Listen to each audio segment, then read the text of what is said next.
அங்க ஆர்எஸ்எஸ், இங்க டிஎஸ்எஸ். இவங்க வந்து தமிழ் சேவா சங்கங்கிறது பாரதிய ஜனதாவுடைய அமைப்பு தான். எத்தன ஆண்டு காலமா அங்க இந்த மாரி இப்பதாங்க வந்தாங்க. சம்பவங்கள்? வந்து ஒரு 6 மாசம் கூட இல்ல. இன்னைக்கு ஒரு 3 நாளுக்குள்ள வந்தவங்க தான் அவங்க. வெண்மணிக்கு வந்தவங்க உடனே ஒரு 3 வீட கட்டி குடுத்துட்டாங்க. 3 நாள்ல 3 வீட நிறைவு பண்ணிட்டாங்க. ஒரு ஷெட் மாரி. ஓலை குடிசையா இருந்தத ஒரு ஷெட்டா போட்டு உடனே போட்டு குடுத்துட்டாங்க. தமிழ் சேவா சங்கத்தினுடைய ஒரு ஒட்டுமொத்த நோக்கம் என்னன்னா, வெண்மணிக்குள்ள ஒரு இயக்கத்த கொண்டு வரணும். அவங்க தமிழ் சேவா சங்கத்தினுடைய பிரதிநிதிகளை உள்ளடக்கிய ஒரு அமைப்பை கொண்டு வரணும் அப்படிங்கிற மாரி தான் வெண்மணிக்கு. அவங்களே பிளான் பண்ணி தான் இவரை வந்து போராளியை பார்க்க வரணும் அப்படிங்கிற அடிப்படையில் கவர்னரை உள்ள கொண்டு வர்றதுங்கிற மாதிரி அவங்க தமிழ் சேவா சங்கத்தினுடைய ஒரு ஐடியா இது. வர்றாரு, ஒரு பதட்டமான சூழ்நிலையில் மக்களை எல்லாம் பிடிச்சி அரெஸ்ட் பண்ணிடுறாங்க. அரெஸ்ட் பண்ணி மண்டபத்தில் அடைச்சி விட்டு அவரை வந்து பார்க்க விடுறாங்க. பார்த்துட்டு 10 நிமிஷம் தான் பேசுறாரு. அதோட நாகப்பட்டினம் மேடைக்கு அழைச்சிட்டு போய் அவார்டா என்னமோ கொடுத்து அவரை துண்டை போத்தி இது பண்ணி கௌரவிச்சிருக்காரு கவர்னர். வெண்மணி பகுதியில இருக்கிற மக்கள கைது செஞ்சுட்டு தான் அந்த ஆமா, அவர் ஆளுநரே உள்ளார வந்தார்.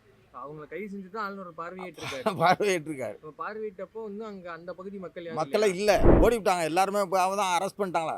யாருமே இப்போ ஆளுநரை பார்க்கறதுக்கான விருப்பம் இல்லாமல் ஒரு அதிர்ச்சியான சூழ்நிலையை உருவாக்கி விட்டார். அவர் வந்தது வந்து 2 நாளுக்குள்ள அந்த ஊர் மக்களுக்கு பெரிய அதிர்வை தான் ஏற்படுத்தினாரே தவிர ஒரு நிம்மதியான ஆழ்நிலையை உருவாக்கல. இப்போ தான் எனக்கு வந்து வேதனையாக இருக்குது. எல்லா வீடுகளையும் பார்த்தாலே குடிச்சக்கூடாது தான் இருக்குது. உங்களை எல்லாரையும் வாழ்க்கை தரத்திலிருந்து உயர்த்துவதற்காகவே நான் இங்கே வருகை இருந்திருக்கிறேன் என்று சொல்லுகிற ஆளுநர் அவர்கள் 2 வருடம் இந்த பொறுப்பில் வந்திருக்கிறார் இங்கேயே வந்து தமிழ்நாட்டுக்குள்ள. அதற்கு முன்னாடியெல்லாம் வரல. இன்னைக்கு இருக்கக்கூடிய அரசியல் சூழ்நிலையில் வாக்குகளை சேகரிப்பதற்காக மத்திய அரசினுடைய பிரதிநிதியாக அவர் அங்கே வருகை இருந்திருக்கிறார் என்பதுதான் எங்களுக்கு அப்பட்டமாக தெரிகிறது. ஆளுநர் அவர்கள் இப்பொழுது நிர்பந்திக்கிறார். கலெக்டரை தூண்டுறாரு, வட்டாட்சியரை தூண்டுறாரு, வீடு கட்டி தர்றாங்கிறாரு, பள்ளிக்கூடம் சீரமைச்சு தர்றாங்கிறாரு. இப்படிப்பட்ட ஒரு சூழ்நிலையை உருவாக்கிவிட்டு அமைதியாக இருந்த மக்களை தட்டி எழுப்பி ஒவ்வொருவரும் அரசுக்கு எதிராக செயல்பட வேண்டிய நிர்பந்தத்திற்கு தள்ளி இருக்கிறார். இவங்க பையன்லாம் நெருக்கமா கிட்ட வந்ததுக்கு பிறகு சரி, அவர் தனி வீடு அது, அதுக்குள்ள ஏதாவது பண்ணிவிடுவாங்களோ என்னமோ பண்ணிவிடுவாங்களான்ட்டு பயந்தது சுபாவத்தில் தான் அவர் வந்து முன்னாடி ஆளுநரை சந்திக்க மறுத்தது. அதுக்கு பிறகு ஒத்துக்கிட்டார். அவங்களுக்கான தியாகம் வீணடிக்கப்படவில்லை, வீணடிக்கவும் முடியாது, யாராலையும் வீணடிக்க முடியாது. அவங்க வேணா பாலிடிக்ஸ் பண்ணுவதற்காக பண்ணிட்டு இருக்கலாமே தவிர அவங்களுடைய தியாகம் வந்து வீண் போகாது. வணக்கம், நான் வந்து கீழமண்ணிலேருந்து வந்திருக்கக்கூடிய ஒரு போராளி. என் பேர் சுப்பிரமணியன். 28 இப்போ வந்து கீழ்வெண்மணிக்கு வந்து ஆளுநர் வந்து பார்த்துட்டு போன பிறகு அவர் சொன்ன கருத்துக்கள் புதுவில்ல வச்ச குற்றச்சாட்டு வந்து பேசு பொருளாக இருக்குது. ஆமாம். இப்போ அவர் என்ன விஷயம் சொல்கிறார் அப்படின்னா, கீழ்வெண்மணியை சுற்றி நிர்வாகமின்மை காரணமாகவும் ஊழல் காரணமாகவும் அங்கே இருக்கிற மக்களுக்கு வீடு கட்டி கொடுக்கப்படவில்லை அப்படின்ட்டு ஒரு குற்றச்சாட்டு வைக்கிறாரு. முதல்ல விஷயம், ஆளுநர் வந்து எதேச்சியாக அங்கே வந்து பார்க்க வந்தாரா இல்லை அது திட்டமிட்ட பயணம் தான்? அவருடைய பயணம் என்பது பழனிவேல் தியாகி என்ற விஷயத்தை அவர் ஆளுநருக்கு சித்தரித்து வச்சிருக்கிறவங்க பிஜேபின்னு சொல்ல முடியாது, தமிழ் தேசிய சங்கம், தமிழர் தேசிய இயக்கம்னு சொல்லிட்டு ஒரு இயக்கம் வந்து ரெடி பண்ணியிருக்காங்க. அவங்க வந்து இவங்களுக்கும் அவங்களுக்குமான ஒரு அண்டர்ஸ்டாண்டிங்கில் 3 நாளுக்குள்ளே இவங்க வந்து தயார் பண்ணி வச்சுருக்காங்க. தமிழ் தேசிய சங்கம் அவங்க வந்து ஏற்பாடு பண்ண விஷயம் வந்து தான் ஆளுநரை வந்து இம்ப்ரெஸ் பண்ணி அவர் வந்து வெண்மணிலேருந்து உழைச்சி வந்தவர், அந்த தீயிலேருந்து மீண்டு வந்தவர், அவர் தான் தியாகி அப்படிங்கிற மாதிரி சித்தரிச்சிருக்கிறாங்க. தமிழ் சேவா சங்கத்தினுடைய ஒரு ஒட்டுமொத்த நோக்கம் என்னென்னா, வெண்மணிக்குள்ளே ஒரு இயக்கத்தை கொண்டு வரணும். அவங்க தமிழ் சேவா சங்கத்தினுடைய பிரதிநிதிகளை உள்ளடக்கிய ஒரு அமைப்பை கொண்டு வரணும் அப்படிங்கிற மாதிரி தான் வெண்மணிக்குள்ளே. தமிழ் சேவா சங்கங்கிறது அந்த அடிப்படையில் 3 வீடம் வந்து வெண்மணியில் போட்டிருக்காங்க. வீடே இல்லாத இடத்துல 3 வீடுங்களை கட்டி கொடுத்துருக்காங்க. 3 வீட்டில் 2 வீடு தான் கட்டியிருக்காங்க, ஒரு வீடு கூட கட்டலை. அப்போ அவங்களே பிளான் பண்ணி தான் இவரை வந்து போராளியை பார்க்க வரணும் அப்படிங்கிற அடிப்படையில் கவர்னரை உள்ளே கொண்டு வர்றதுங்கிற மாதிரி அவங்க தமிழ் சேவா சங்கத்தினுடைய ஒரு ஐடியா இது. இது சேவா சங்கம்ங்கிறது என்ன அமைப்பு, அவங்க எங்கேருந்து வந்தாங்கன்னு தெரியல. தமிழ் சேவா சங்கங்கிறது எந்த அமைப்பு அப்படிங்கிறது தெரியல. அவங்க டிஎஸ்எஸ்ன்னு சொல்லியிருக்காங்க. டிஎஸ்எஸ்ன்னு சொல்கிறாங்க. அந்த ஆர்எஸ்எஸ் மாதிரி அவங்க டிஎஸ்எஸ்ஸா என்னன்னு தெரியல. பாரதிய ஜனதாவுடைய அமைப்பு உள்ள அமைப்பா என்னங்கிறது தெரியல. அவங்க தான் தமிழ் சேவா சங்கம். எத்தனை ஆண்டு காலமாக அங்கே இப்போ தாங்க வந்தாங்க. வந்து ஒரு 6 மாதம் கூட இல்லை. இன்னைக்கு ஒரு 3 நாளுக்குள்ளே வந்தவங்க தான் அவங்க. வெண்மணிக்குள்ளே வந்தவங்க உடனே ஒரு 3 வீடை கட்டி கொடுத்தாங்க. வந்து 3 நாளில் 3 வீடை நிறைவு பண்ணிட்டாங்க. அது ஒரு ஷெட்டு மாதிரி அவங்க குடிசையே இல்லாத இடத்துல குடிசை ஓலை குடிசையாக இருந்ததை ஒரு ஷெட்டாக போட்டு உடனே போட்டு கொடுத்துட்டாங்க. அந்த மாதிரி அவங்க தமிழ் சேவா சங்கத்தினுள்ள ஏற்பாடு பண்ணது தான் இவங்க பெரியவரை பார்க்குறது விஷயமும், பழனிகளை பார்க்குறதும். இப்போ அந்த அடிப்படையில் தான் அவர் கவர்னர் உள்ளார வர்றாரு. கவர்னர் உள்ளார வர்றதுக்கு முன்னாடியே 3 நாளா அந்த பதட்டம் வந்து ஏற்படுத்தி, அந்த மக்களுக்கெல்லாம் ஒரு பீதியை உருவாக்கிட்டாங்க. போலீஸ்காரங்க தொடர்ந்து வந்து அந்த இம்சப்படுத்துறது, ஓடியாடுறது, ஓடுறது, ராத்திரி பூரா அவங்க போலீஸ் புரொடெக்ஷன் வச்சிருக்கிறது. அங்க என்ன மாதிரி மக்களுக்கு அது என்ன மாதிரியான அது ஒரு பயத்த உருவாக்கிருச்சு. ஏன் இவங்க வந்து இவரு ஏன் அந்த ஆள வந்து பார்க்க வர்றாரு? அவருக்கும் அதுக்கும் இதுக்கும் என்ன சம்மந்தம் இருக்கு? என்னத்த வந்து வர்றாரு? அப்படிங்கிற மாரியெல்லாம் மக்களுக்கான ஒரு கேள்வி எழுந்துச்சு. ஆனா, அத யார்ட்டயும் சொல்ல முடியாத சூழ்நிலையில அவங்களுடைய வாழ்க்கை ஓடிட்டு இருக்குன்னு வச்சுக்கங்களேன். அப்ப அந்த மாரி சூழ்நிலையில அவர் வர்றாரு. ஒரு பதட்டமான சூழ்நிலையில மக்களை எல்லாம் பிடிச்சி அரெஸ்ட் பண்ணிடுறாங்க. அரெஸ்ட் பண்ணி மண்டபத்தில் அடைச்சி விட்டு அவரை வந்து பார்க்க விட்றாங்க. பார்த்துட்டு 10 நிமிஷம் தான் பேசுகிறாரு. அதோட மேடைக்கு அழைச்சிட்டு நாகப்பட்டினம் மேடைக்கு அழைச்சிட்டு போய் அவார்டா என்னமோ கொடுத்து அவரை துண்டை போத்தி இது பண்ணி இது பண்ணிட்டாங்க. இங்கேயும் போத்திட்டாங்க வீட்லேயும் போத்தி அவங்க குடும்பத்தை இது பண்ணிவிட்டு அதோட அழைச்சிட்டு போய் மேடையில் அவரை உட்கார வச்சு பொன்னாடை போத்தி கௌரவிச்சிருக்காரு கவர்னர். அதான் அங்கே நடந்திருக்கிற ஒரு விஷயம். அதாவது வெண்மணி பகுதியில் இருக்கிற மக்களை கைது செஞ்சுட்டு தான் அந்த ஆமாம், அவர் ஆளுநரே உள்ளார வந்தார். அவங்கள கைது செஞ்சு தான் ஆளுநர் பார்வையிட்டிருக்காரு. பார்வையிட்டிருக்காரு. பார்வையிட்டப்போ வந்து அங்க அந்த பகுதி மக்கள் யாரும் மக்களை இல்லை, ஓடிவிட்டாங்க எல்லாருமே. இப்போ அவன் தான் அரெஸ்ட் பண்ணிட்டாங்களா. 1-2 மக்கள் வந்து இப்போ வீட்டுக்குள்ளே இருந்தவங்க ஒடியாந்து பார்க்குறதுக்குள்ளே அவங்க போலீஸ்காரங்க தடுத்து அவங்களையும் இப்போ பார்க்க விடாமல் ஆளுநரை பார்க்க விடாமல் தடுத்துட்டாங்க. யாருமே இப்போ ஆளுநரை பார்க்குறதுக்கான விருப்பம் இல்லாமல் ஒரு அதிர்ச்சியான சூழ்நிலையை உருவாக்கி விட்டார். அவர் வந்தது வந்து 2 நாளுக்குள்ள அந்த ஊர் மக்களுக்கு பெரிய அதிர்வை தான் ஏற்படுத்தினாரே தவிர ஒரு நிம்மதியான வாழ்நிலையை உருவாக்கலை. அவர் சொன்னதனுடைய அடிப்படையில் முந்தா நாள் கூட வந்து கலெக்டர் அங்கேருந்து ப்ரோக்ராம் வர்றாரு. என்னான்னு கேட்டால் அந்த சூபியை சுற்றி வந்து இருக்கக்கூடிய அந்த வீடுகளை எல்லாத்தையும் புனர் நிர்மாணம் பண்ணி எல்லாம் காங்கிரீட் வீடாக உடனே கட்டி கொடுக்கணும். இது ஒரு 2 மாதத்துக்குள்ளே நடந்து முடியணும். அங்கே இருக்கிற வீடுகளை எல்லாம் கூரை வீடு இல்லாமல் பண்ணணும். ஏன்னா இது அவங்க எத்தனை கோடி ரூபாய் செலவில் இப்போ அந்த கட்டடத்தை கட்டியிருக்காங்க.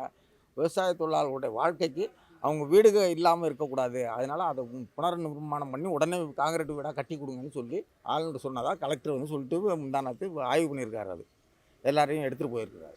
இப்போ வந்து அந்த கீழ்வெண்மணி சம்பவத்தில் வந்து தப்பிச்ச தோழர் பழனிவேல் வந்து என்ன சொல்றாருன்னா, எனக்கு வந்து முதல்ல ஆளுநர் சந்திப்பதில் விருப்பம் இல்லை அப்படி தான் சொன்னார். அதுக்கு பிறகு வந்து ஆளுநர் வரவேற்கிறேன்.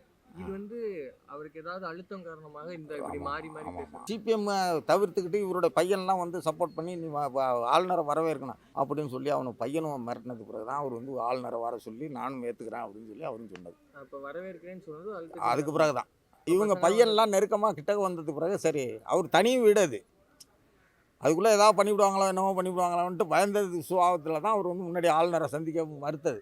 அதுக்கு பிறகு ஒத்துக்கிட்டார் அவர், வேற ஒன்றும் இல்லை. அதில் சீமான் இதே மாதிரி முன்னாடி வந்தப்போ அவங்க எதிர்ப்பு தெரிவித்தாங்க. ஆமாம், சீமான் அதாவது சிபிஎம் கட்சி வந்து அந்த 44 பேர் வந்து வெறும் விவசாயிகள் மட்டும் இல்லை, கம்யூனிஸ்ட் கட்சியில் அறப்படி நெல்லுக்காக அன்னைக்கு கூலி வருக்காக போராடினாங்க.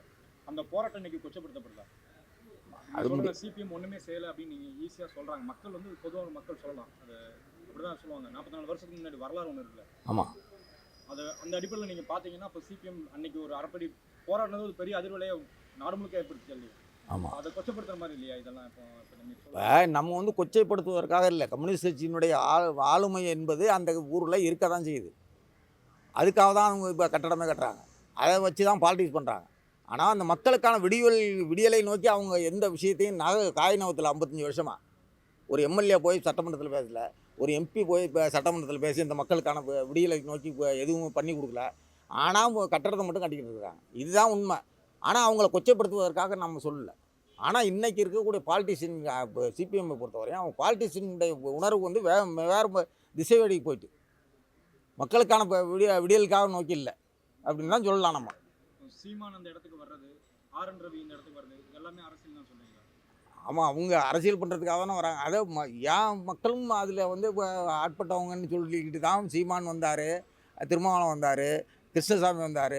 என் மக்களுக்கும் அதில் வந்து உரிமை இருக்குன்னு, எனக்கும் அந்த உரிமை இருக்குன்னு சொன்னார். கிருஷ்ணசாமி வரும்போது தான் அதான் சொன்னார், திருமாவளவன் வரும்போது தான் அதான் சொன்னார், இப்போ சீமான் வரும்போது அதான் சொன்னார். ஆனால் வந்தவங்க எல்லாருமே அவங்க அந்த தியாகிகளுக்கு அஞ்சலி செலுத்த வாங்க, ஆனால் 25 வராதிங்கன்னு தான் நான் சொன்னேன். அவங்க ஒரு நிகழ்வை ஏற்படுத்தி வச்சுருக்கிறாங்க சிபிஎம்காரங்க. அந்த நிகழ்வில் நீ ஏன் வந்து கொடியை தூக்கிட்டு நீ உன் கட்சியை தூக்கிட்டு 25 காரை தூக்கிட்டு ஏங்க வர்ற? நீ முதல் நாள் பண்ணு, இல்லைன்னா 2வது நாள் பண்ணு. இதே சீமானா நானும் கேட்டேன். அன்னைக்கும் அதே தான் போராடினேன், அதே திருமாவளவன்ட்டே அதான் சொன்னேன். தயவுசெய்து அவங்க நிகழ்வில் நீங்கள் வந்து கொடியை தூக்கிட்டு வராதிங்க. 24ஆம் தேதி உங்கள் தியாகிகள் தினத்துக்கு அஞ்சலி செலுத்தி போனால் உங்களை யாரும் எவன் தடுக்க போகிறான்? அவங்க கட்டடம் கட்டி வச்சுருக்கிறான், அவனுக்கு சூப்பி நினைவு சின்னத்தை உருவாக்கி வச்சுருக்கிறான், அங்கே மக்களை உருவாக்கி வச்சுருக்கிறான், மக்களை அவங்க கையில் வச்சுருக்காங்க.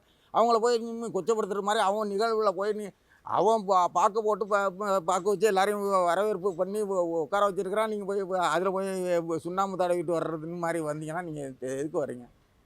அதுதான் நாங்களும் சொல்கிறோம். அது வந்து இவங்க கொச்சப்படுத்துகிறாங்களா இல்லையா, அந்த மாதிரி வேலைகளை எல்லாம் இவங்க அரசியல் கட்சிகள் செய்யக்கூடாது. அவங்களுக்கான நிகழ்வுகள் அவங்க சிபிஎம்முக்கான நிகழ்வுன்னு உருவாக்கிட்டாங்க. அவங்க ஒரு தேதியில் அவங்க முடிவு பண்ணி வச்சுருக்காங்க.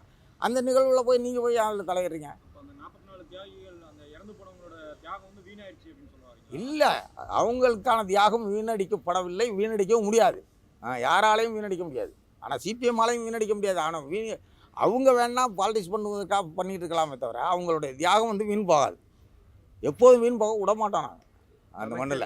அமைச்சர் ஐ பெரியசாமி அவர்கள் வந்து கீழ்வெண்மணி ஊராட்சியில 75 பயனாளர்களுக்கு வந்து வீடு கட்டி முடிச்சிட்டாங்க அப்படின்னு சொல்றாரு.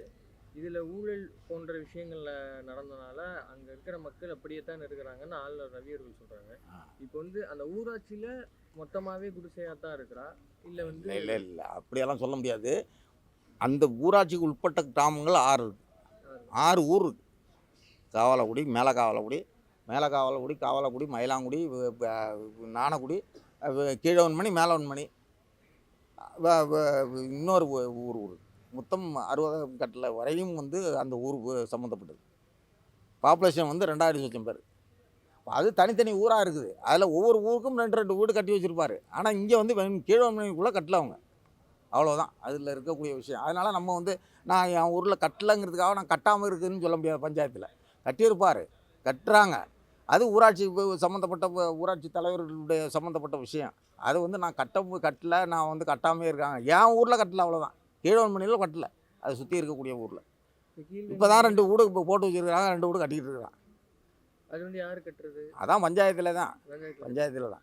இப்போ கீழ்வெண்மணியில் வந்து 55 வருடங்களுக்கு முன்னாடி இருந்த அதே மாதிரியான ஒரு தீண்டாமை, சாதிய ரீதியான தீண்டாமையோ வர்க்க ரீதியான தீண்டாமையோ இன்னும் நிலவுறது வந்து நேரடி நிகழ்வுன்னு சொல்ல முடியாது. நேரடியாக யாரும் நிகழ்த்த முடியாது. நான் தீண்டாமை நீ இப்போ பல்லவ இந்த சொன்னான்னா கொண்டுவிடுவாங்க இருக்கிறப்ப. அந்த மாதிரியான நிகழ்வு இல்லை. உள்ளுக்குள்ளே அதுக்கான நிகழ்வுகள் இருக்குது. ஆனால் வெளிப்படையாக வரமாட்டேது. இப்போ இருக்குது அந்த தீண்டாமைகள் என்பது உள்ளுக்குள்ளே ஆதங்கம் இருக்குது எல்லாருக்கும்.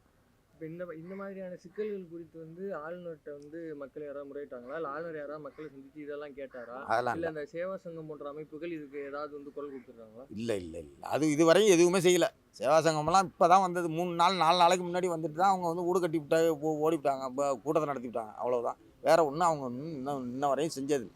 4 நாளைக்கு முன்னாடி வந்தவங்க தான் அந்த பொறுப்பாளர் வந்தவொடனே 3 வீடு எம்டியாக கலைஞ்சி இடம், அவங்க 3 வீட்டை கட்டி கொடுத்துட்டு சேவாசங்க பொறுப்பாளருங்கிற அடிப்படையில் ஆர்.என். ரவியை கொண்டு வந்து அவங்க சேவாசங்கம் எங்கெங்கே நிகழ்வு நடத்தி வச்சுருக்காங்களா, வீடு மொத்தம் 14 கிராமங்களில் அவங்க சேவாசங்கம் வந்து வீடுகள் கட்டியிருக்காங்க. ஒவ்வொரு ஊர்லேயும் 10 வீடு, 14 வீடு, 6 வீடு, 7 வீடு. வெண்மணில் 3 வீடு கட்டுறதுக்கு 2 வீடு கட்டியிருக்காங்க.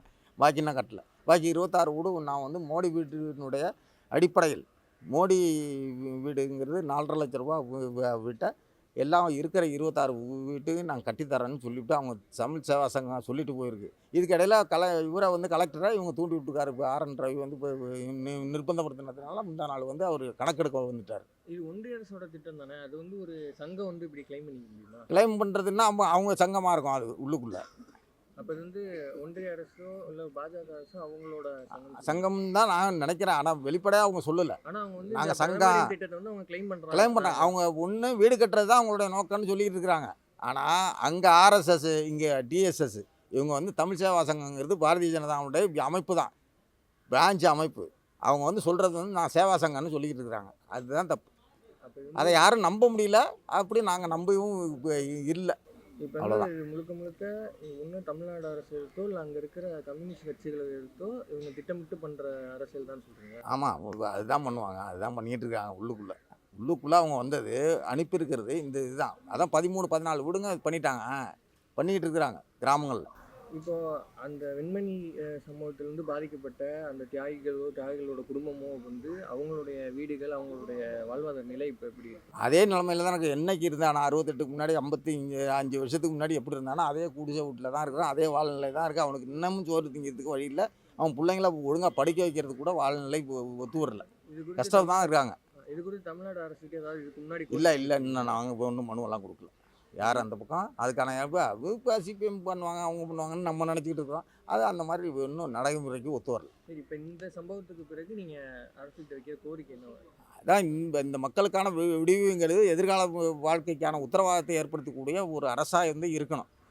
வீடு மட்டுமே முக்கியம் இல்லை, அவனுடைய வாழ்வாதாரம் உயர்வதற்கான ஏதேனும் ஒரு வகையில் அவங்களுக்கு அந்த மக்களுக்கு பயனுள்ளதாக மாற்றணும். அது படிக்கிற பிள்ளைங்களுக்கான எதிர்கால வாழ்க்கைக்கு ஏதாவது உத்தரவாதம் படுத்தணும். அதே மாதிரி படிப்பு இப்போ காலேஜிலலாம் படிச்சுட்டு சும்மா இருக்கிறான். என் பிள்ளைங்கள்லாம் படிச்சுட்டு சும்மாவே தான் கிடக்கிறான். இன்னும் ஒரு வேலைக்கு உத்தரவாதமே இல்லை. அந்த மாதிரியான அமைப்புகளை உருவாக்கி அவங்களுக்கான தேவைகளை பூர்த்தி பண்ணுவது தான் இந்த அரசினுடைய கடமையாக இருக்கணும்னு நாங்கள் கேட்டுக்கிறோம். அதுக்காக ஒத்துழைப்பு பண்ணுங்கன்னு தான் சொல்கிறோம் இங்கே அரசு. அவ்வளோதான். வேறு மாண்புமிகு ஆளுநர் ரவி அவர்கள் கீழவெண்மணி சென்று அரசியல் செய்வதற்காக சென்றிருக்கிறார்கள். அதை பற்றி கீழவெண்மணியினுடைய செயற்பாட்டாளர் திரு சகோதரர் சுப்பிரமணி அவர்கள் உங்களிடம் விளக்கம் தர இருக்கிறார்கள். தமிழ்நாடு மக்கள் இயக்கத்தினுடைய நிறுவனர் ஐயா துரையரசன் அவர்களும் இந்த நிகழ்வில் கலந்து கொண்டிருக்கிறார்கள். இப்போது உங்களிடம் தோழர் சுப்பிரமணி அவர்கள் விளக்கமாக பேசுவார்கள். ஆளுநர் ரவி அவர்கள் 28/1/24 அன்று வெண்மணிக்கு தியாகியை பார்ப்பதற்காக வருகை இருந்திருக்கிறார். அது அந்த பகுதிக்கு மிகப்பெரும் வெளிச்சம். ஆளுநர் அவர்கள் வந்தது எல்லோராலும் வரவேற்கத்தக்க விஷயம்தான். ஏன்னா நீண்ட காலத்திற்கு பின்னாடி கடுமையான அரசியல் சூழ்நிலைகளில் மக்களுடைய அடிப்படை தேவைகள் கூட பூர்த்தியாகாத நிலையில் இருக்கிற இந்த சூழ்நிலையில் ஆளுநர் வருகின்றது அந்த பகுதி மக்களுக்கு ஒரு விடிவு காலத்தை ஏற்படுத்துவார் என்ற நம்பிக்கை இருக்கிறது. ஏனென்று கேட்டால் இன்றைக்கு தொகுப்பு வீடுகள் கூட இல்லை, எல்லாம் கூரை வீடுகளாக இருக்கிற கீழவன்மணி கிராமத்திலே தியாகி பழனிவேலை சந்திக்க வந்திருக்கிறார்கள். பழனிவேல் 68 குடிசை வீட்டிலிருந்து வெளியில் வந்து இன்றைக்கு உயிரோடு இருக்கிறார். ஆனால் அதுபோலவே 3 நபர்கள் அங்கே இருந்து அந்த குடிசை வீட்டிலிருந்து தப்பித்தவர்கள் இருக்கிறார்கள். அந்த குடிசை வீட்டில் ஒவ்வொரு வீட்டிலும் இருக்கக்கூடிய 14 பேர் 15 பேரை பலி கொடுத்தவர்களும் இன்னும் கீழ்நிலையிலே இருந்து கொண்டிருக்கிறார்கள். அவர்களுக்கு வீடு கூட இல்லை. அவர்களை எல்லாம் சந்திக்கவில்லை. பழனிவேலை சந்திக்கிறார் தியாகி என்ற அடிப்படையில் நாங்கள் வரவேற்கிறோம், வேண்டாம் என்று சொல்லவில்லை. ஆனால் இந்த அடிப்படை மக்களுடைய வாழ்க்கை தரத்தை உயர்த்துவதற்கு இப்போதான் எனக்கு வேதனையாக இருக்குது. எல்லா வீடுகளையும் பார்த்தாலே குடிச்சக்கூடாதான் இருக்குது. என்னுடைய வாழ்க்கை தரத்திலிருந்து இவங்களை எல்லாரையும் வாழ்க்கை தரத்திலிருந்து உயர்த்துவதற்காகவே நான் இங்கே வருகை இருந்திருக்கிறேன் என்று சொல்லுகிற ஆளுநர் அவர்கள் 2 வருடம் இந்த பொறுப்பில் வந்திருக்கிறார். இங்கேயே தமிழ்நாட்டுக்குள்ள அதற்கு முன்னாடியெல்லாம் வரல. இன்னைக்கு இருக்கக்கூடிய அரசியல் சூழ்நிலையில் வாக்குகளை சேகரிப்பதற்காக அதனுடைய மத்திய அரசினுடைய பிரதிநிதியாக அவர் அங்கே வருகின்றிருக்கிறார் என்பதுதான் எங்களுக்கு அப்பட்டமாக தெரிகிறது. அப்படிப்பட்ட சூழ்நிலையை இவர் தவிர்க்க வேண்டும். இப்பொழுது கட்டி கொடுக்கிறார். இப்போ சமீபத்தில் நேற்று கூட கலெக்டர்கிட்ட உத்தரவு போட்டிருக்கிறாரு ஆளுநர் அவர்கள். அந்த ஸ்தூபியை சுற்றி இருக்கக்கூடிய 44 பேர் செத்து மடிந்த அந்த பகுதியில் இருக்கக்கூடிய குடிசை வீடுகள் அனைத்தும் உடனடியாக காங்கிரீட் வீடுகளாக கட்டித்தர வேண்டும் என்று ஆளுநர் அவர்கள் உத்தரவிட்டதாக கலெக்டர் அவர்கள் நேற்று கணக்கெடுப்பு நடத்தினார்கள்.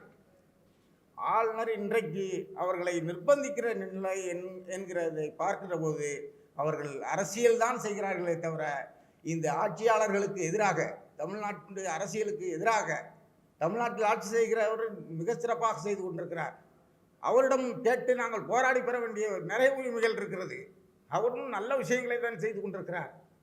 அவரிடமே நாங்கள் கோரிக்கை வைத்து அதை பெற்றுக்கொள்வோம். ஆனால் ஆளுநர் அவர்கள் இப்பொழுது நிர்பந்திக்கிறார். கலெக்டரை தூண்டுறாரு, வட்டாட்சியரை தூண்டுறாரு, அதிகாரிகள் தூண்டுறாரு, ரோடு தூண்டுறாங்கிறாரு, வீடு கட்டி தர்றாங்கிறாரு, பள்ளிக்கூடம் சீரமைச்சு தர்றாங்கிறாரு. இப்படிப்பட்ட ஒரு சூழ்நிலையை உருவாக்கிவிட்டு அங்கு அமைதியாக இருந்த மக்களை தட்டி எழுப்பி ஒவ்வொருவரும் அரசுக்கு எதிராக செயல்பட வேண்டிய நிர்பந்தத்திற்கு தள்ளி இருக்கிறார் என்பதுதான் அப்பட்டமாக தெரிகிறது. அப்படிப்பட்ட ஆளுநரை இப்பொழுது எல்லா கட்சிகளும் வெளியில் தள்ளிவிட வேண்டும், வெளியில் தமிழ்நாட்டை விட்டு வெளியேற்றி விட வேண்டும் என்ற ஆளுநரை நாங்கள் வரவேற்கிறோம், எங்களிடம் வந்து சேர்ந்திருக்கிறார்கள் என்பதுதான் உண்மை. அதுபோன்ற இந்த பிரச்சனைகளை முடிந்தால் இந்த தொகுப்பு வீடுகளுக்கு இன்றைக்கி இருக்கிற சூழ்நிலையில் 2 லட்சம் ரூபா தர்றாங்க. அது வந்து பேஸ்மட்டத்தோடு நின்றுட்டு தான் இந்த தொகுப்பு வீடுகள். எவனுமே மறுபடியும் ஒரு கடனாளியாக தான் போயிட்டு இருக்காங்க கட்ட முடியாமல். அந்த தொகுப்பு வீடுகளுக்கு குறைந்தபட்சம் ஒரு 10 லட்சம் ரூபா நிதியாக வழங்கி எல்லாரையும் வந்து காங்கிரீட் வீடா மாடி வீடா கட்டி கொடுக்கறதுக்கு ஆளுநர் அவர்கள் பரிந்துரை செய்ய வேண்டும் என்று நான் இந்த தருணத்தில் கேட்டுக்கொண்டு, நான் என்னை பொறுத்தவரை அந்த பகுதியினுடைய செயல்பாட்டாளராக தொடர்ந்து அந்த மக்களுக்கான சேவைகளை செய்து கொண்டிருக்கிற ஒரு 10 வருடமாக எனக்கான பணி வந்து இந்த மக்களை ஊக்குவிப்பது, அவர்களுடைய விஷயங்களில் தலையிட்டு நல்லதோ கெட்டதோ எல்லா விஷயங்களிலும் போராளியாக நான் செயல்பட்டு கொண்டிருக்கிறேன்.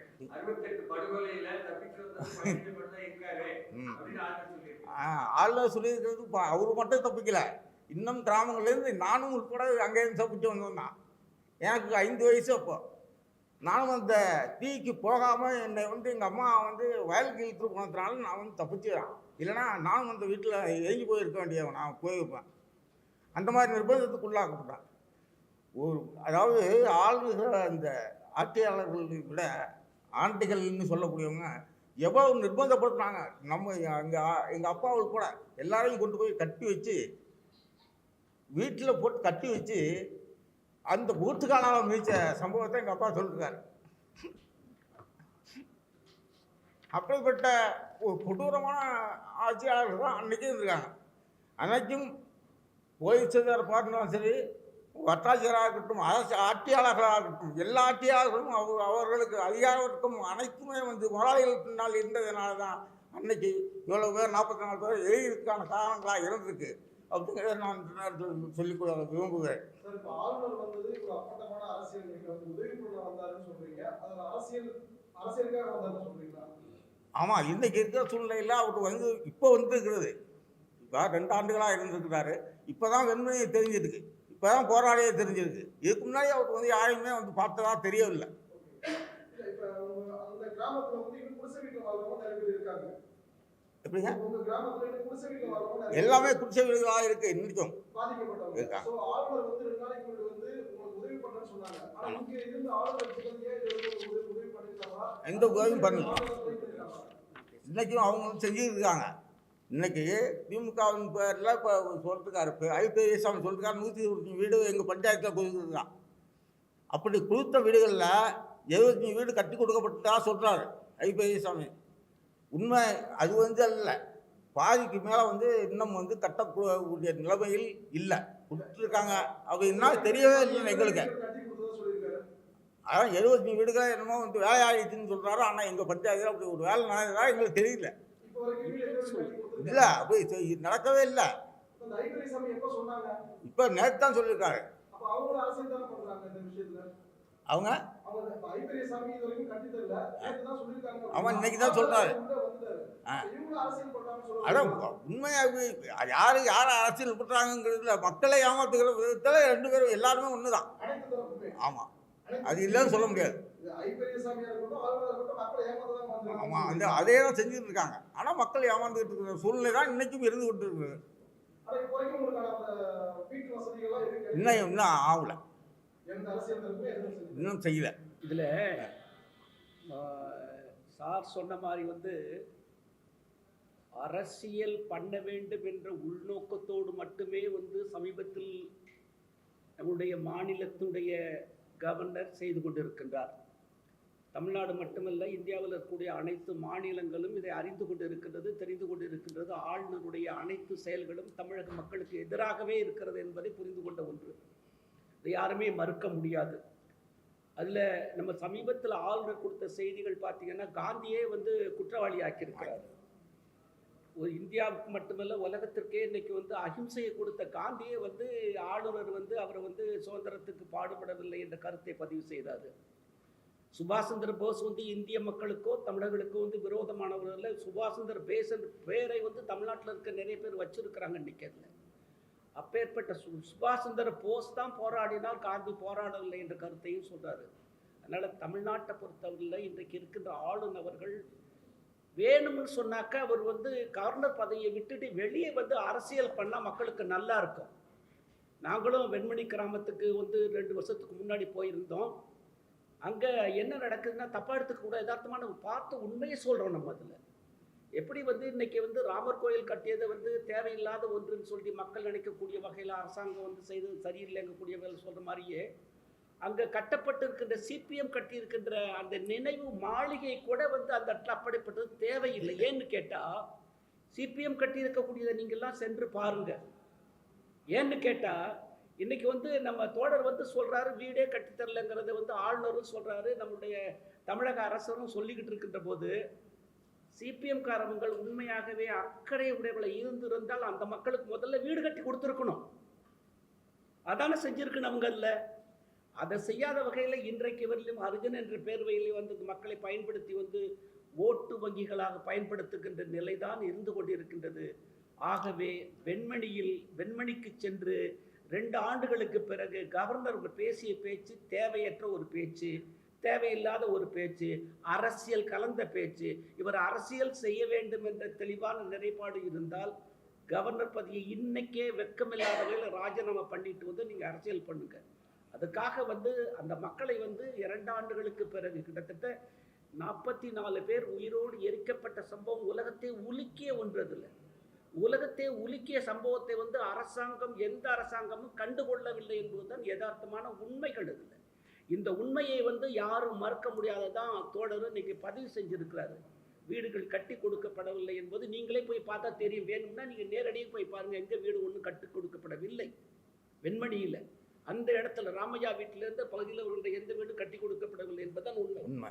அப்படி இருக்கின்ற பொழுது வந்து தமிழக அரசு வந்து நாங்கள் கட்டி கொடுத்தோம் என்பதும், ஆளுநர் போய் இன்னும் குடிசைகளாக இருக்குது ரோடுகளே போடவில்லை என்று நிர்பந்தம் பண்ணுவதும் தேவையற்ற ஒன்று.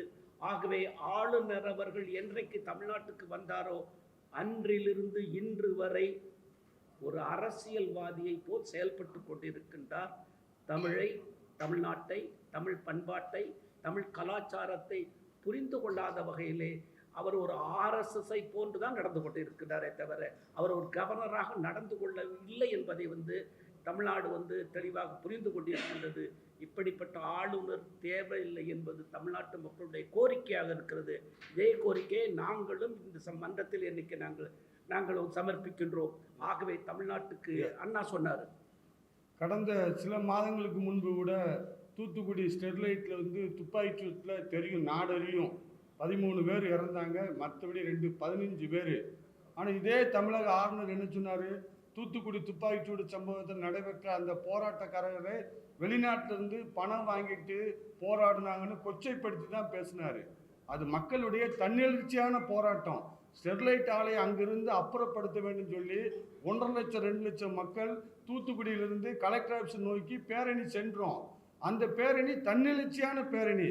அதை கூட ஆளுநர் வந்து அந்த போராட்டம் நடத்தியவர்களையும் மற்றவர்களையும் அந்த மக்களையும் வெளிநாட்டிலிருந்து பணம் வாங்கிட்டு செஞ்சோம்னு கொச்சைப்படுத்தி தான் இதே ஆளுநர் பேசினார். அப்போ ஆளுநர் வந்து தமிழ்நாட்டில் வந்து இப்போ கடந்த 2 ஆண்டுகளாகவே எல்லா நிகழ்ச்சியுமே முன்பின் முரணாக தான் பேசிக்கிட்டே வர்றாரு. எந்த ஒரு நிகழ்ச்சியாவது அவர் வந்து சரியாக பேசியிருக்காரான்னு பாருங்கள், அப்படி சரியாகவே பேசலை. அவங்ககிட்டே மத்திய அரசு இருக்குது, வெளிநாட்டில் பணம் வாங்கினா பணம் வாங்கினவங்கள அவங்க தண்டிக்க வேண்டியதானே. ஆளுநர் சொல்லுதாரில் வெளிநாட்டில் பணம் வாங்கினாங்கன்னு யார்? அவங்க தானே சிபிஐ வச்சுருக்காங்க, அவங்க தானே கவர்மெண்ட் நடத்துகிறாங்க. அதோட கடந்து போயிருந்தாரு. பள்ளிக்கூடத்து மாணவர்கள் மத்தியில் வந்து காலேஜ் பிள்ளைகிட்ட அப்போ ஸ்டெர்லைட் வந்து நல்ல ஒரு நிறுவனம் போல். ஸ்டெர்லைட்டு தூத்துக்குடியில் எத்தனை ஆயிரம் மக்களை வந்து கேன்சர் நோயில் வந்து இறந்தாங்க. என்னென்ன நான் ஸ்டெர்லைட்டில் 1 கிலோமீட்டரில் இருக்கோம், நான் தூத்துக்குடியில தான் பாதிக்கப்பட்டிருக்கோம். அதெல்லாம் ஆளுநருக்கு தெரியாது. எங்கேயுமே ஆளுநர் வந்து சம்பந்தப்பட்ட இடத்தை நேரடியாக ஆய்வு செய்யாமல் யாராவது சொல்லுவதை வச்சு ஆளுநர் சொல்லியிருந்தாரு. இப்போ கீழ வெண்மணியில் ஐயா சொல்லுதாங்க, அங்கே என்ன நடந்துச்சுன்னு ஆளுநருக்கு என்ன தெரியும்? இவங்க வந்து 5 வயசில் அந்த சம்பவம் நடக்கும்போது இருந்திருக்காங்க. இவங்க மேலே வந்து ஒரு பொய் வழக்கு பதிவு செய்யப்பட்டு அந்த வழக்கில் இவங்க வந்து சிறையில் போய் அந்த வழக்கில் இருந்து அவங்க வெளியே வந்து வழக்கை நடத்தி இவங்க வந்து வெளியே வந்திருக்காங்க. இவங்கள மாதிரி அங்கே கீழ வெண்மணியில் பாதிக்கப்பட்டவங்க ஆயிரக்கணக்கான பேர் பொதுமக்கள் எல்லாரும் இருக்காங்க. ஏன் கவர்னர் வந்து இப்போ சொல்லுதாரு தொகுப்பீடு மத்திய அரசு கட்டி கொடுக்குன்னு. மத்திய அரசினுடைய பங்கு ஒரு தொகுப்பீட்டுக்கு 1,20,000 தான் கொடுக்கு. 1,20,000 வச்சு தொகுப்பு வீடு கட்ட முடியுமா? இன்னைக்கு வந்து அவங்க சொன்ன சதுரடி 400 சதுரடி கட்டணும். 400 சதுரடிக்கு இன்னைக்கு 8 லட்ச ரூபா இருந்தால் தான் தொகுப்பு வீடே கட்ட முடியும். இப்போ ஆளுநர் வந்து மத்திய அரசுக்கு ஒரு பரிந்துரை பண்ணி இனிமேல் தமிழ்நாட்டில் வந்து தாழ்த்தப்பட்ட மக்கள், ஒடுக்கப்பட்ட பிற்படுத்தப்பட்ட மக்களுக்கு தொகுப்பு வீடு கட்டுவதற்கு 8 லட்சம் சொல்லி வாங்கி கொடுத்துருவாரா? செய்ய மாட்டார். வேடிக்கையாக போயிட்டு வருவார். அங்கே ஒரு பிரச்சனையை புதுசாக ஏதாவது உண்டு பண்ணிட்டு வந்துடுவார். இதுதான் நம்ம ஆளுநருடைய பணி. எப்படி தூத்துக்குடி ஸ்டெர்லைட்டை துப்பாக்கி சூட்டை அந்த மக்களுடைய தன்னெழுச்சியான போராட்டத்தை கேவலப்படுத்தி கொச்சப்படுத்தி பேசினார் என்பது நாடு அறியும். ஆளுநரை பற்றிய கருத்துக்கள் வந்து இங்கே இருக்கக்கூடிய மக்களுக்கு அனைவரும் தெரிந்த ஒன்றாக இருக்கின்ற போது பொய்யை, பித்தலாட்டத்தை, புரட்டுத்தனத்தை, பொய்யான தகவலை தமிழ்நாட்டுக்கு கொடுக்க வேண்டாம் என்பது எங்களுடைய கோரிக்கையாக இருக்கின்றது. சொல்கிற மாதிரி வந்து ஆளுநருக்கு அக்கறை ரொம்ப இருந்துச்சுன்னா நாளைக்கே என்ன செய்றீங்கன்னாக்கா இன்றைக்கி சொல்லியும் விலைவாசி ஏற்றத்தில் வந்து இன்றைக்கி இந்த வீடு கட்டுறதுக்கு வந்து 400 ஸ்கொயர் ஃபீட்டை கட்டணும்னு சொன்னால் 8 லட்சம் ஆகும். நீங்களே நம்ம தோட சொன்ன மாதிரி வந்து ஒரு 10 லட்சத்தை சாங்ஷன் பண்ணி எல்லாவற்றையும் கட்டி கொடுங்க. சந்தோஷம் தானே எங்களுக்கு. மறுக்கல அதில் கொடுக்கட்டும் அதை. ஆனால் அரசியல் பண்ணுகின்ற பேடித்தனத்தை, பித்தலட்டத்தனத்தை, இந்த தனத்தை வந்து ஆளுநர் இங்கே நிறுத்திக்கணும். தமிழ்நாடு வந்து கிட்டத்தட்ட இந்தியாவில் இருக்கக்கூடிய மாநிலங்களில் வந்து தலை சிறந்த ஒரு மாநிலம், எல்லா வகையிலையும் தலை சிறந்த ஒரு மாநிலம். இந்த மாநிலத்திற்கு வந்து நீங்கள் ராஜாஜி காலத்திலிருந்து, காமராஜர் காலத்திலிருந்து, அண்ணா காலத்திலிருந்து இன்று வரை வந்து சிறப்பான காரியங்கள் நடந்து கொண்டிருக்கல, மறுக்கக்கூடிய காரியமே அல்ல. இருந்த போதிலும் தமிழ்நாட்டினுடைய கலாச்சாரத்தை புரிந்து கொண்டு செயல்பட வேண்டும் என்பதுதான் எங்களுடைய கோரிக்கை. இந்த கலாச்சாரத்தை, பண்பாட்டை தெரியாத வகையில் சனாதனத்தை தூக்கி பிடிக்கின்ற காரியத்தை ஆளுநர் செய்யக்கூடாது. சிதம்பரம் கோயிலுக்கு போகிறார், அங்கே பாலியல் திருமணம் நடந்து கொண்டே இருக்குது. உலகத்துக்கு தெரிஞ்ச உண்மை. அங்கே நடக்கவே இல்லை. அப்படி நடந்தால் கூட அது நியாயன்ற வகையில் இந்த பேசுகிற அந்த ஆள் இருந்துக்கிட்டு எந்த வகையில் நியாயம்? இதுதான் வந்து ஒரு கவர்னர் செய்ய வேண்டிய காரியமா? இந்த மாதிரி ஒன்று ரெண்டல்ல, எந்த இடத்திலும் தமிழ்நாட்டினுடைய பண்பாட்டை, கலாச்சாரத்தை, அதனுடைய நாகரிகத்தை தெரிந்து கொள்ளாத வகையில், அதாவது அரைவேக்காட்டுத்தனமாக ஆளுநர்கள் பேசுவதை நிறுத்தி கொள்ள வேண்டும் என்பது எங்களுடைய கோரிக்கையாக இருக்கின்றது. உண்மையாகவே உங்களுக்கு அக்கறை இருந்தால், நானும் அந்த இடத்துக்கு பல முறை போயிருக்கேன், வெண்மணி கிராமங்களுக்கு. அல்ல அதையும் சுட்டி காட்டுறேன். இன்னைக்கு வந்து நம்ம ராமர் கோயிலை கட்டுவது வந்து எவ்வளோ கிட்டத்தட்ட கோடிகளை செலவு பண்ணி கட்டுவது தவறு என்று தமிழ்நாட்டில் இந்தியாவில் இருக்க மக்கள் சொல்லும் மாதிரி அந்த இடத்துல சிபிஎம் கட்டி இருக்கின்ற மாளிகை போய் பாருங்க. அந்த மாளிகைக்கு பதிலாக அங்கே இருக்கக்கூடிய மக்களுக்கு வந்து வீடு கட்டி கொடுத்துருந்தா கூட அந்த மக்கள்கிட்ட மகிழ்ச்சியாக இருந்திருக்கா. இன்னைக்கு இந்த பிரச்சனை வந்திருக்கக்கூடிய சாத்தியக்கூறுகளே இல்லை. ஆகவே கோபாலகிருஷ்ண நாயுடுக்கு அன்றைக்கு இருந்த அரசாங்கமும் அதிகாரிகளும் காவல்துறையும் ஒன்றுபட்டு நின்று அவரை காப்பாற்றியதை போல இன்றைக்கு வந்து மீண்டும் ஒரு முறை வந்து ஆளுநர் அதே மாதிரி காரியத்தை செய்யக்கூடாது, செய்ய வேண்டாம் என்று நாங்கள் கேட்டுக்கொள்கின்றோம். ஆகவே ஆளுநருடைய செயல் இது ஒரு அரசியல் நோக்கோடு கூடிய செயலாக இருக்கின்றது. இதை செய்ய வேண்டாம். தோழர் நம்ம காந்தி சொன்னது போலவே வந்து ஸ்டெர்லைட் ஆலைக்கு போயிட்டு அது 1000 உங்கள்கிட்ட எல்லாமே இருக்குது. இன்றைக்கி இதில் இன்றைக்கி வந்து வெளிநாட்டில் இருந்து பணம் வச்சுன்னா இன்றைக்கே பிடிச்சிருக்கலாம். அதை தடுக்க யோகியது இல்லையே. அந்த மக்கள் வந்து துடிதுடித்து செத்துருக்க மக்களை போயிட்டு இது வந்து வெளிநாட்டுக்காரன் காசு கொடுத்தான் அதனால தான் அவன் நடந்துச்சுங்கிறது வந்து எவ்வளோ அயோக்கியத்தனமான காரியங்கள்ங்கிறது. எழுச்சிகரமான, உணர்ச்சிகரமான, பாதிக்கப்பட்ட மக்கள் நடத்துகின்ற போராட்டத்தை கொச்சைப்படுத்துகின்ற காரியத்தை வந்து கவர்னர் செய்து இருப்பது அது வந்து உள்நோக்கம் கொண்டது, சரியானதல்ல. ஆகவே பித்தலாட்டமான காரியத்தை, பொய்யான செய்திகளை தமிழக மக்களுக்கு கொடுக்க வேண்டாம். அதன் மூலமாக தமிழ்நாட்டு மக்களை எரிச்சலை செய்ய வேண்டாம். ஆகவே மீண்டும் சொல்கின்றோம், அனைவரும் சொல்வதை போல அண்ணா சொன்னார், ஆட்டுக்கு தாடி அந்த 2 தாடி தொங்குற மாதிரி வந்து தமிழ்நாட்டுக்கு கவர்னர் தேவையில்லைன்னு சொன்னார். ஆகவே கவர்னர் தேவையில்லை என்பதை நாங்கள் இந்த இடத்துல வலியுறுத்தி கேட்டுக்கொள்கின்றோம்.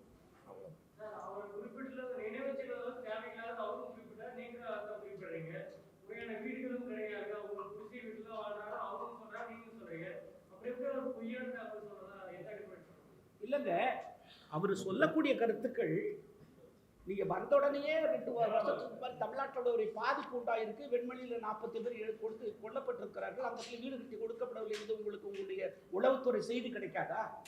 கேட்டுக்கிட்டு நேரடியாக பார்க்க வேண்டியதானே? நீங்கள் இதில் பார்த்துட்டு போய் உடனே சொல்ல வேண்டியதானே? இன்னைக்கு ஏதோ பேருக்கு அந்த வழியில் போகின்ற பொழுது நீ வந்து பார்த்துட்டு வந்து நான் வந்து பண்ணலைங்கிற காரியம் எந்த வகையில் நியாயம்னு சொல்கிறீங்க? நியாயம் இல்லையே. புரியுது சார். இப்போ 2 வருஷம் ஆகுது. ஐயா சொன்னாங்க இன்னும் யாருக்கும் வந்து நல்ல வீடு இல்லை அப்படின்னு சொல்லி ஐயா சொல்லியிருந்தாங்க. இப்போ இந்த நிலையில தான் நேற்றுக்கு வந்து ஐபெரியசாமி வந்து நான் வீடு கட்டி தரேன்னு சொல்லி சொல்லிதான் ஐயா சொல்லியிருந்தாங்க. நேத்து ஐபிஎஸ் நம்மளுக்கு தெரியல. முன்னாள் ஆளுநருக்கு இருந்தாரு. அப்ப ஆளுநரா நான் கட்டித்தரேன்னு சொல்லியிருக்காரு இல்லைங்களா? அப்ப இத்தனை வருஷமா இங்க திமுக அதிமுக என்ன செஞ்சாங்க? ஏதாவது செஞ்சு கொடுத்துருக்காங்களான்னு கேட்கிறேன். நான் அதுதான் செய்யவில்லை என்பதை நாங்கள் பதிவு பண்ணிட்டோம். ஓகே. நல்லா புரிஞ்சுக்க, செய்யவில்லை என்பதை பதிவு பண்ணிட்டோம். நான் கேட்குற கேள்வி, 2 வருஷத்துக்கு முன்னாடி வந்த ஆளுநர் வந்து உளவுத்துறை மூலமாக தமிழ்நாட்டில் வந்து உலக வரலாற்றிலே பெரிய பாதிப்பை உண்டாக்கியது வந்து 47 பேர் கொல்லப்பட்ட நினைவு. அது ஒரு கருப்பு தினம். அப்பேற்பட்ட நிகழ்வை வந்து நீ உண்மையாக அக்கறையுடைய ஆளுநராக இருந்தாக்க 1 வருஷத்துக்கு முன்னாடி 2 வருஷத்துக்கு முன்னாடி போய் பார்த்துருக்கலாம்ல. இன்னைக்கு ஏதோ நீ அங்கே போகிற வழியில் வந்து பார்த்துட்டு வந்து இதை வந்து அரசியலாக்க வேண்டாம் தான் நாங்கள் சொல்கிறோம். நாங்கள் அதில் தேர்தல் நேரத்துல தேர்தல் நேரத்துல இந்த மாதிரி வேலைகளை செய்ய வேண்டாம். ஓகே, அவங்க பண்றது அரசியலா இருக்கலாம். ஆனா அதே நேரத்துல தான் நேத்துக்கு ஐ பெரியசாமி அங்க இருக்கிற பஞ்சாயத்தில் இருக்கிற 6 ஊர் இருக்குங்க. வீடு கட்டி ஒரு இருக்காங்க, வீடு கட்டாமலாம் கட்டியிருப்பாங்க, கிடையாது. கட்டாம இருக்க மாட்டாங்க. அப்படி வந்து 6 கிராமங்கள்ல எங்கேயாவது ஒரு 4 வீடு, ஒவ்வொரு கிராமத்துலயும் 6 வீடு 4 வீடுன்னு சொல்லிட்டு இப்போ எடுத்திருப்பாங்க. அந்த வகையில் ஒரு 155 வீடு கட்டி சாங்ஷன் பண்ணியிருக்கிறோம். 47 வீடு கட்டிவிட்டாங்கன்னு சொல்றாரு. ஆனா எங்க ஊர்ல அப்படி ஒரு வீடே இல்லை, 3 வீடு தான் கட்டியிருக்காங்க. 3 வீட்டுல இன்னும் வந்து நிறைவு செய்யாத வீடுங்க தான் இன்னைக்கு அதிகமா இருக்கு. ஒரு பஞ்சாயத்துக்கு ஒரு வருஷத்துக்கு வந்து 10 வீடு தான் வரும். இப்போ ஊர்ல 6 கிராமம் இருக்குன்னா ஒரு வில்லேஜுக்கு 2 வீடு 3 தேர்ந்தெடுப்பாங்க. வீடு போவாங்க.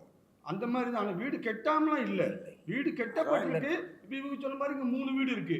அடுத்து அதே பஞ்சாயத்துல 6 கிராமம் இருக்குல்ல, அதனால 6 தான் அந்த கிராமம் அமைச்சர் வந்து பஞ்சாயத்து. அந்த பதில சொல்றாங்க. அங்க வேலை நடக்கு, வீடு கெட்டப்பட்டிருக்கெல்லாம் உண்மைதான். ஆனா மொத்தமா ஒரு 40 குடும்பம் 50 குடும்பத்துக்குன்னு கட்டி கொடுக்கல.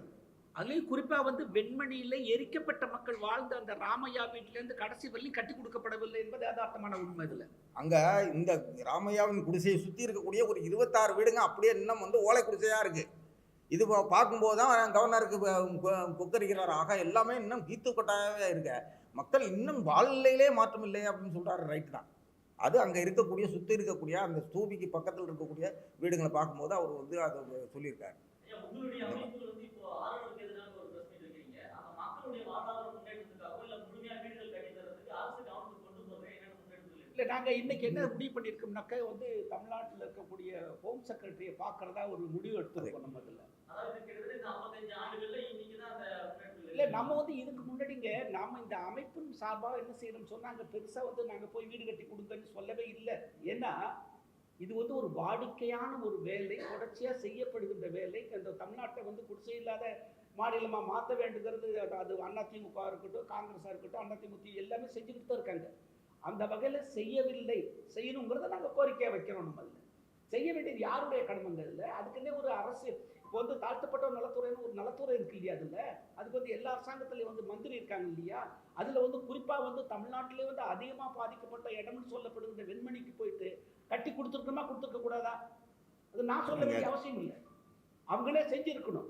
பாதிக்கப்பட்ட ஒரு பக்கத்தில் நீங்க சொல்றாரு, நானும் அந்த கிராமத்தை 2-3 முறை பார்த்துருக்கேன். நான் இதே விமர்சனத்தை தான் ஆளுநரும் வைக்கிறாரு. ஆளுநர் விமர்சனம் செய்ய போய் தானே ஐயா, பதிலளிக்கக்கூடிய நான் என்ன சொல்றேன், நான் ஆளுநரை வைக்க வேண்டாம் என்று சொல்வதற்கு எங்களுக்கு எந்த அதிகாரமும் இல்லை. ஜனநாட்டில் சொல்லலாம். ஆனாக்க இன்னைக்கு போய் அரசியல் பண்ண வேண்டாம். 2024 அரசியல் நடக்கின்ற போது அதான் நாங்கள் சுட்டி காட்டுறோம். நம்ம நான் கேட்குறேன், நான் இப்போ மகாத்மா காந்தி இந்தியாவுக்கு சுதந்திரத்துக்கு பாடுபட்டு இல்லைங்களா? பாடுபட்டு அந்த விமர்சனங்களை நம்ம இந்த விமர்சனத்தை சேர்க்கணும். இல்லை, நான் என்ன சொல்றேன், இந்த மாதிரி வந்து தமிழ்நாட்டு மக்களுடைய மனங்களை, உள்ளங்களை, கலாச்சாரத்தை புரிந்து கொண்டு ஒரு ஆளுநர் பேச வேண்டும் என்பதுதான் என்னுடைய கோரிக்கை. அதை ஒரு கண்டதெல்லாம் போய் கண்டதெல்லாம் பேசக்கூடாதுங்க போயிட்டதில்ல. அதை தான் நாங்கள் சுட்டி காட்டுறோம். நீங்கள் நல்லா செய்யுங்க. 2 வருஷத்துக்கு முன்னாடியே வந்து 2 வருஷம் ஆச்சு. நீங்கள் 2 வருஷம் முன்னாடியே வந்து உலகத்திலே வந்து ரொம்ப வேதனையால் வந்து வெந்து போன மக்கள் வாழ்ந்த இடம் 44 எரிக்கப்பட்ட இடம். 44 எரிக்கப்பட்ட இடங்களுக்கு வந்து நியாயமும் கிடைக்கல, நீதியும் கிடைக்கல. அன்றைக்கு இருந்த அரசாங்கம் வந்து அந்த அதைத்தான் நாங்கள் அதை வந்து இன்னைக்கு நான் என்ன சொல்றேன், அவர் தேர்தல் நேரத்துல சொல்றாரு, தேர்தல் சமயத்துல செய்ய வேண்டாம் சார். அதை இந்த தேர்தலா நீங்க பார்த்து பண்ணிக்கிட்டு இருக்க வேண்டிய வேலையே உங்க வேலை கிடையாதுங்கிறதுல. நீங்க இருக்கிற வீடே தமிழ்நாட்டு அரசாங்கத்தோட சம்பளத்துல இருந்துகிட்டு இருக்கீங்க அந்த இடத்துல இருக்கிறது இல்லை. இருக்கக்கூடிய கடமையை விட தமிழக அரசுக்கு இருக்குல்ல, முதல்வருக்கு இருக்குல்ல, என்னங்க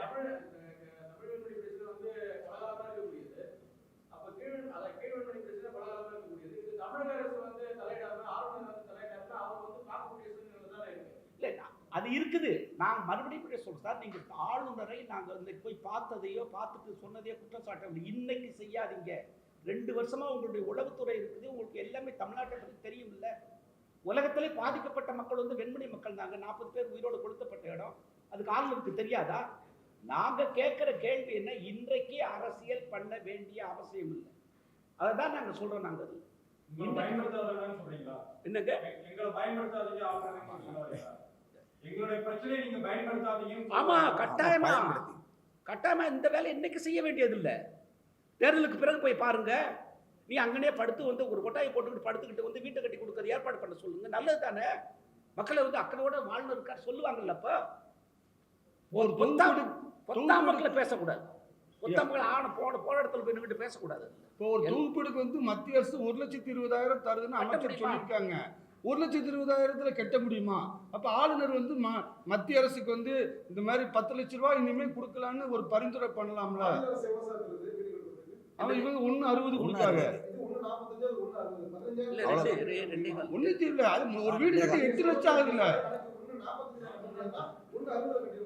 கட்ட முடியாது.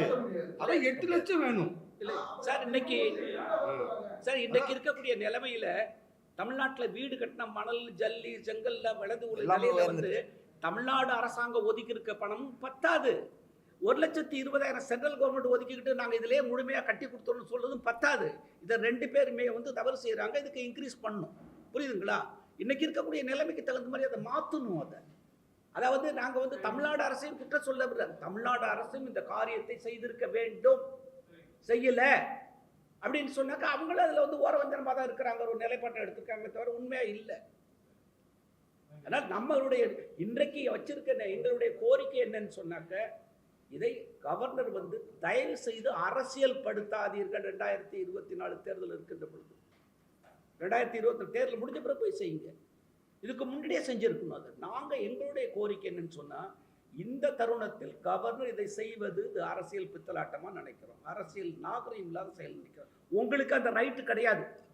அப்படி செய்யணும்னு சொன்னால் வேலையை ரிசைன், கவர்னர் போஸ்ட் ரிசைன் பண்ணுங்க. இன்னைக்கே வெண்மணியிலே போய் இருங்க.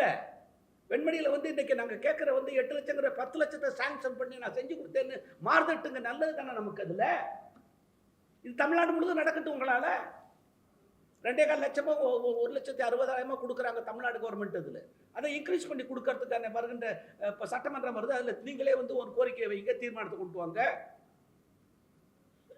ஆக இன்றைக்கு எங்களுடைய கோரிக்கை என்னன்னு சொன்னாக்க, இன்றைக்கு இந்த அரசியலை கவர்னர் செய்ய வேண்டிய அவசியம் இல்லை, தேவையில்லைங்கிறத நாங்கள் சொல்றது. இந்த சமயத்தில் அரசியல் பண்ணாதீங்க. நீங்கள் தமிழ்நாட்டு மக்களை புரிஞ்சுக்குங்க, தமிழ் கலாச்சாரத்தை புரிஞ்சுக்குங்க, பண்புகளை புரிஞ்சுக்குங்க, வெண்மணியினுடைய மக்களுடைய உணர்வுகளை புரிந்து விட்டு செயல்படுங்கள், அரசியலாக்காதீங்கிறது தான் அவங்களுடைய கோரிக்கை. இன்னொரு விஷயம் என்னன்னா, குறிப்பாக ஆளுநர் வரும்போது சிபிஎம் வந்து கருப்பு கொடி காட்டுறாங்க. அந்த மக்களுடைய வெறித்தனத்தை காட்டுற வகையில் அவங்கள தூண்டி விட்டுருக்காங்க. சிபிஎம் செய்கிறாங்கன்னு சொல்கிறாங்க. அப்போ சிபிஎம் வந்து இருக்கிற மக்களை எல்லாம் திரட்டி போராடும் போது இவர் வந்து அங்கே எல்லாரையும் அரெஸ்ட் பண்ணிவிட்டு நீ பழனி வேலை பார்க்க போங்கிறார். அந்த விஷயத்தையும் நீங்கள் பார்க்கணும். அந்த மக்களை ஒடுக்கிவிட்டு நீங்கள் போய் பழனி வேலை பார்க்குறீங்க. ஆனால் அந்த தியாகம் என்பது, தியாகத்திலேருந்து வளர்ந்து வந்தவங்க இன்னும் வந்து 10 பேர் அந்த ஊருக்குள்ளே தான் இருக்கிறாங்க. ஒவ்வொரு குடிசையினுடைய வீடுகளிலேருந்து 14 பேர் 15 பேர் பழி கொடுத்தவங்களும் அந்த வீட்டில் தான் இருக்கிறாங்க. தியாகி ஒருத்தர் மட்டும்தான் மீண்டு வந்தாருன்னு சொன்னால், அன்னைக்கே 4 பேர் 5 பேர் அந்த வீட்டிலேருந்து வந்தவங்க இருக்கிறாங்க. இன்னும் வந்து தியாகம் பண்ணவங்க இன்னும் அந்த ஊருக்குள்ளே தான் இருக்கிறாங்க. அவங்களெல்லாம் தியாகின்னு, அதாவது கவர்னரை வழிநடத்தினவங்க சரியானவங்க இல்லை. ஆனால் அவர் கேட்டிருந்தாருன்னா எல்லா விஷயங்களையும் அவரால் ப்ரூவ் பண்ணியிருக்க முடியும், எல்லாரையும் சந்திச்சிருக்க முடியும், எல்லா மக்களையும் திரட்டி வச்சு அவர் வந்து தியாகிகள் யாராருன்னு வகைப்படுத்திட்டாவது வந்திருக்க முடியும். அது கூட இல்லாமல் எல்லாரையும் வந்து அடக்கி ஒடுக்கி எல்லாரையும் போய் இதில் கொண்டு போய் அடைச்சிக்கிட்டு ஆளுநர் வந்துட்டு தியாகியை வந்து பார்த்து என்ன செய்ய போகிறாரு அந்த ஊரில். அப்படிப்பட்ட சூழ்நிலையை உருவாக்கிட்டாங்க. ஒரு பதட்டமான சூழ்நிலை 2 மணி நேரம் 3 நாளாக அதே பிரச்சனை. ஆளுநர் வர்றாருன்னு எறும் போலீஸை கொண்டாந்து வச்சு 3 நாளாக பதட்டமாகி அந்த மக்கள் பூரா பீதியாகிட்டா இருந்தாங்க. அதுக்கு மத்தியில் தான் ஒரு ஆளுநர் வர்றாரு. அப்போ வரும்போது கூட 170 சொச்சம் பேரை வந்து ரோட்டில் வச்சு அரெஸ்ட் பண்ணி மண்டபத்தில் அடைச்சி விட்டு தான் ஆளுநர் உள்ளார போகிறார், எங்கள் ஊருக்குள்ளே வர்றாரு. இப்போ அப்படிப்பட்ட ஒரு விஷயமா அவருக்கு தேவையாங்கிறாங்க. ஒரு தியாகியை பார்க்குறாங்க ரைட்டு. உண்மையே வெண்மணியில் இருக்கிற தியாகிகளை பற்றி அவருக்கு தெரியுமான்னு கேட்குறேன். அதை வழி நடத்துனவங்க யார்? அது எங்கள்கிட்ட கேட்டிருக்கோம்ல. நாங்கள் இருக்கோம்னா அங்கேயே தான் இருக்கிறோம். கிட்டத்தட்ட 30 வருஷமாக அந்த மக்களுக்காக போராடிக்கிட்டு இருக்கிறோம். அந்த மக்களை வெறிச்சு விஸ்திரோதம் பண்ணவனெல்லாம் நாங்கள் பார்த்துக்கிட்டு தான் இருக்கிறோம். அவனோட போராடிக்கிட்டு தான் இருக்கிறோம். அவனோட எதிர்த்து போராடிட்டு இருக்கோம். ஆளும் வர்க்கத்தை எதிர்த்து போராடிட்டு இருக்கோம். போலீஸ்காரங்களை எதிர்த்து போராடி இருக்கோம். இந்த 3 நாளாக அந்த போலீஸ்காரங்களோட நாங்கள் போராட்டம் நடத்தின இந்த இளைஞர்கள் போராடின போராட்டம் இருக்கு பாருங்க. இவன் கருப்பு கொடி எடுத்துட்டு ஓடுவான், இவன் வந்து ராத்திரியில் வந்து வீட்டுக்கு உடுப்பு வந்து இது துப்பாக்கி வச்சுட்டு குத்திட்டு இருக்கிறான். இதெல்லாம் 3 நாள் நடக்குது அந்த வெண்மணிக்குள்ள. இதெல்லாம் ஆளுநர் வருவதற்காக ஏற்பாடு. இதெல்லாம் என்ன தேவையான்னு கேட்குறேன். ஒரு ஆளை கூப்பிட்டு வந்து நாகப்பட்டினத்தில் அவரை கூப்பிட்டு தியாகின்னு பட்டத்தை கொடுத்து அவருக்கு வந்து பொன்னாடையை போத்தி விட்டுட்டு நீ 3 லட்ச ரூபாய் 10 லட்ச ரூபாய் அவங்களுக்கு நிதியாக கொடுத்து வாழ்க, நீ வாழ்க, உன் குடும்பம் வாழ்க்கைன்னு சொல்லிட்டு போடலாம். சம்பந்தம் இல்லாத ஆனால் சம்பந்தம் இல்லாதவங்களுக்கு கொடுக்குறாங்க. தியாகிகள்லாம் இருக்கிறான் ஊரில். எதையுமே ஆய்வு பண்ணும்போது முறையாக ஆய்வு பண்ண கற்றுக்கணும். ஆளுநரை வழி நடத்துகிறாங்க. ஒரு தமிழ்நாட்டினுடைய ஒட்டுமொத்த மக்களுக்கான பிரதிநிதி அவர் பார்க்குற ஒவ்வொரு விஷயங்களிலையும் ஒரு உன்னிப்பான கருத்து இருக்கணும், ஒரு கவனம் இருக்கணும், ஒரு கருத்துண்மை இருக்கணும். அந்த விஷயத்தெல்லாம் பார்க்காம இவன் எவன் சொன்னாலும் போய் அங்கே நின்றுட்டு வா இப்படியாரு அப்படின்னு சொல்கிறது இல்லை ஆளுநருடைய வேலை. சின்ன பிள்ளை மாதிரி இன்னமும் நடந்துகிட்டு இருக்காருன்னு தான் வருத்தமாக இருக்கு நம்மளுக்கு.